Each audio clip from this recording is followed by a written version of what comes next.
Last few steps to the summit, this is it. Goodness gracious. Woo! This nice guys. Yeah. Top of Little Bear. Good job, Eric. We all survived the hourglass. Yeah. Gosh, look at that. Look Yeah, at that Randy. clouds. That's so awesome. This is crazy. I've never seen it so up close. Seriously, like the mountain is just So like cool.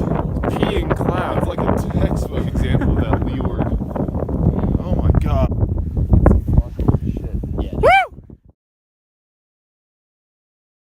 In the Sangre de Cristo Wilderness area, doing a 4-day trip of Little Bear, Blanca and Ellingwood.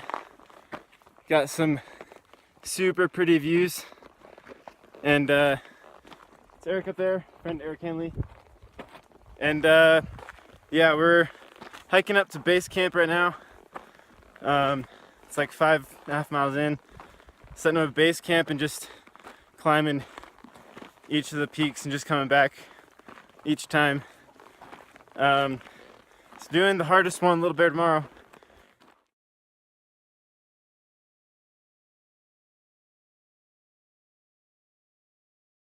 Alright, so we're at base camp. Got up solid hour before true dark. My friend Randy's tent, that's mine. And this is Eric's super light fast tube tent. Got some special forces military guys who jeeped up and are going to be doing some crazy rappelling off of Little Bear up there. That's Little Bear right there. Down the valley that way. Last little point you can see before the trees is Blanca, and out of sight to the left is Ellingwood. So hopefully going to hit those three within the next 2 days.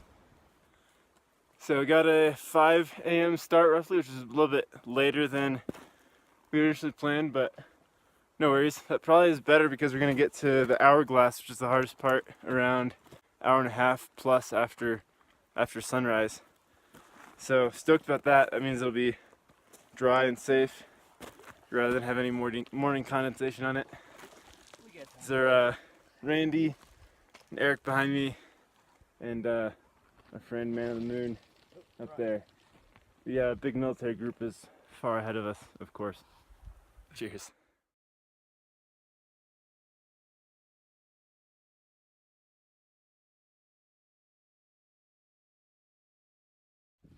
So, up on the ridge from the saddle approaching the hourglass, it's a little dark mark right up in there, and the peak of Little Bear is just above that. Got this super dope looking sunrise, and don't have to use our headlamps anymore. Still hasn't warmed up much, but anyway, wish us luck on the hourglass.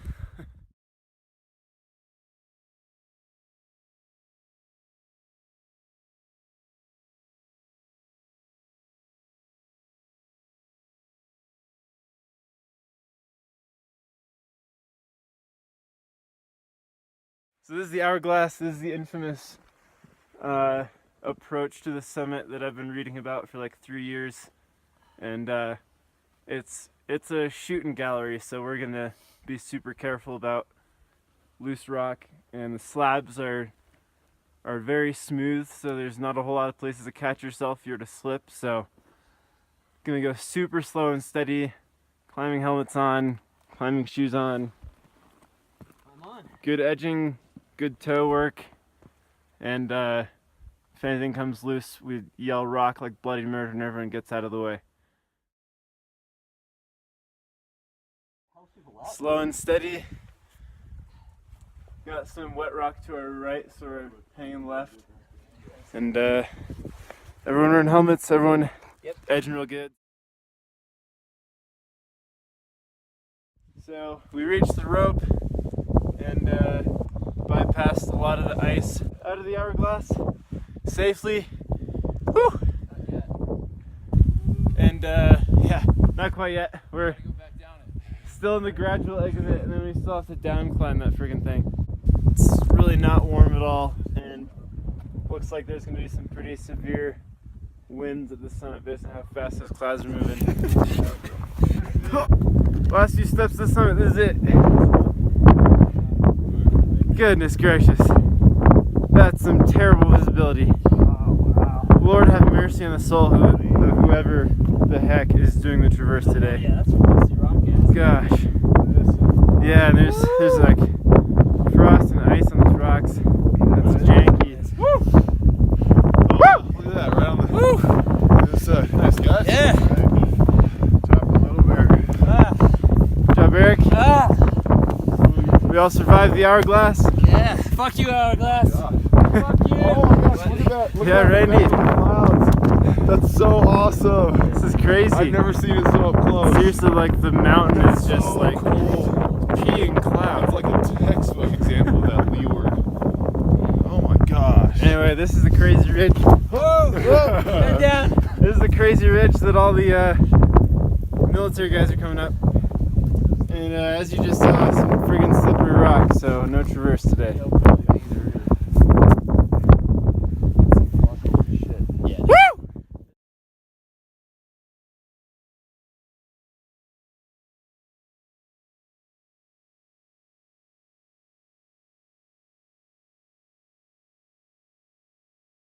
So got basically zero viz on this ridge.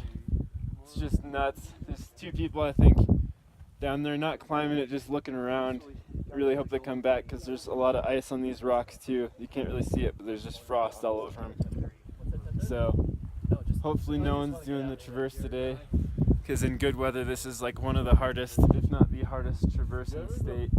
Like up there with the Bell's Traverse.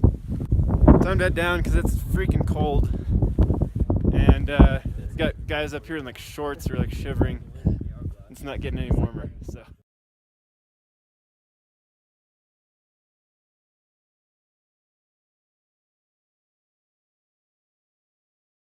So on our way down the hourglass, can do straight up like an overhand or behind the hip rappel on, which is helpful because on the way down from the summit there was so much frost all over all the rocks that we were falling incessantly and like, you know, scraping our hands, and I like drew a little blood there.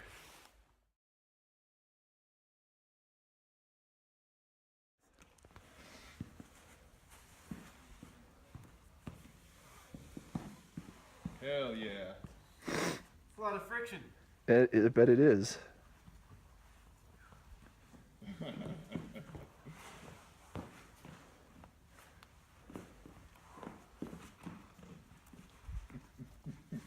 Yeah, that's not an Australian rappel. That was just bad.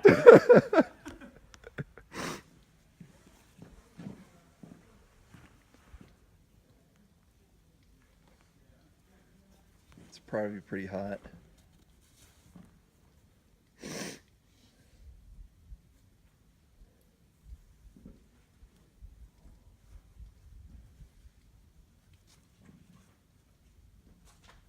So we got down safely off the summit. Randy and Eric are up there in the gully, still on their way down. Basically everything started to get super icy while we were on the summit, and everything got ridiculously slippery. For some reason the frost was increasing on the sunny side while we were coming down, which just didn't make any sense. And like it was more frosty coming down than it was going up earlier. Some of the military guys on the ridge accidentally loosed some rocks, and they just came like watermelon-sized, head-sized rocks, reaching terminal velocity, came just mortaring into the hourglass. And Randy was still up in the crux of the hourglass when that happened, and he just laid flat, like terrified, and he took a small rock to the helmet. So, pretty terrifying moment. Yeah, safety first, and you know, protect your noodle. Cheers. We did the whole thing in like 7 hours, 40 minutes, which is a little longer than I thought we would take. But yeah, we kind of meandered the way down, which was after the hourglass, which was real nice. Thankful that nobody got hurt in the hourglass from rockfall or anything like that. And gonna go up there and do Blanca and Ellingwood, which are much easier mountains, tomorrow. So I'm done with the hardest one that I had left. So super stoked about that.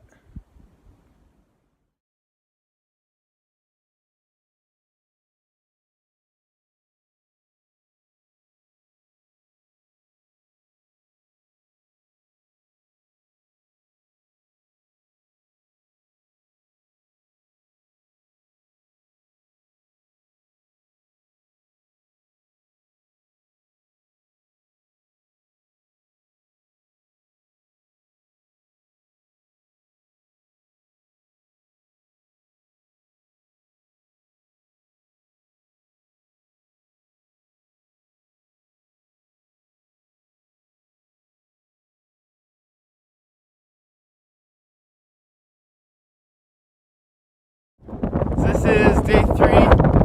It's a little bit windy, but I just did Blanca and Ellingwood.